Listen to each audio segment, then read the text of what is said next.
Hello class, this is a video tutorial on the integration of exponential function. In this video, we'll be looking at just base e for now. Once again, if we understand the derivatives of a function, in this case e to the x, the integrals become easier to comprehend. So take a look. The two main types of integrations that we're going to be working with are those with linear powers or linear chains, as I've called them before, and, well, in this case, the just basic chain rule. So if we can see that the functions look like this, we could simply integrate it back to the most basic one.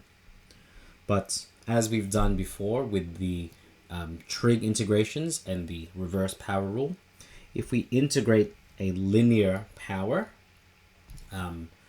we always just divide by 1 on, or divide by a, the coefficient of the linear power. As for reverse chain rules, remember we can always force this to become this derivative, and then we just multiply it by some factor to make it become what it was before. Now, if that's a bit confusing, you'll see some examples here, so let's get straight to it. So let's integrate all of these, and so here we go. So integrating this, the integral of this is going to become, for this one, the integral of e is always just itself. And since this is a linear power, we're going to divide by 2. And don't forget, plus c for indefinite integrals. Okay, so let's keep going. For this one, again, we're going to integrate. For this, we're just going to integrate this exactly as it is, because the derivative of e to the x is e to the x. So the integral of e to the x is itself. But again, this one, because it has a linear power, we divide by the coefficient of the linear term. So dividing by -2 and keeping that 4 in the front. Of course, you could skip this step and go straight to this one. So -2 e to the power of 1 minus 2x plus some unknown constant. And there we have it. Let's keep going. So once again, this one, we're integrating this. This is again just a linear power of e to the x. So for this one, this is kind of the reason why I do prefer to write this as to the power of 2/3 x plus 3. You don't necessarily have to write it this way, but it does make it ever so slightly easier to recognize the the coefficient of the linear power. So the integral of e to the x is itself. Oops, sorry, let me write that a bit neater. 2 on 3x plus 3. Dividing by the linear coefficient. Dividing by 2 on 3 is the same as multiplying by 3 on 2. And that's actually as simple as it gets, plus c. Okay, so let's keep going now. Now, here's where some confusion might arise when we have non-linear powers of e to the x. Well, in this case, non-linear chains. Now, remember for these ones, if the derivative is found with this one, we could integrate this exactly as it is. So for this, I'm going to rewrite the problem, e to the x squared plus 1 dx. But now I take the derivative of x squared plus 1, so the derivative of the inside chain. This gives me 2x.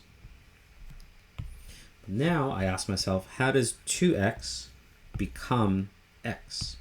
Well, it needs a factor of 1/2. Now that this is the derivative perfectly matching the inside chain, we integrate this as if it were the only thing there. So ignoring this. So this just becomes e to the x squared plus 1 with a half in the front with the unknown constant. Okay, so let's do this again. So again, for this one, I'm going to rewrite this integral. This is going to become e to the power of 1 minus x cubed dx. And then I just take the derivative of this. So the derivative of 1 minus x cubed is negative 3x squared. Then I simply ask myself, how does negative 3x squared become 6x squared? Well, we are multiplying by negative 2. And from here, we can integrate this as if this is the only thing that existed. So this becomes e to the power of 1 minus x cubed. That negative 2 as the multiplying factor stays here, plus c. Okay, let's keep going here. Again, for this one, you can, well, I hope you can notice this I would personally rewrite as 1/3 x to the power of 4 plus 2 on 3. I would split that fraction. But you can do this even without that. Okay, so now we're going to integrate this expression. So doing that, I simply rewrite the main portion, e to the power of, writing it the way I prefer, 1/3 x to the power of 4 plus 2/3. The derivative of 1/3 x to the power of 4 is going to be, well, 4/3 x to the power of 3. How does this become this one? Well, we divide by 4, multiply by 3.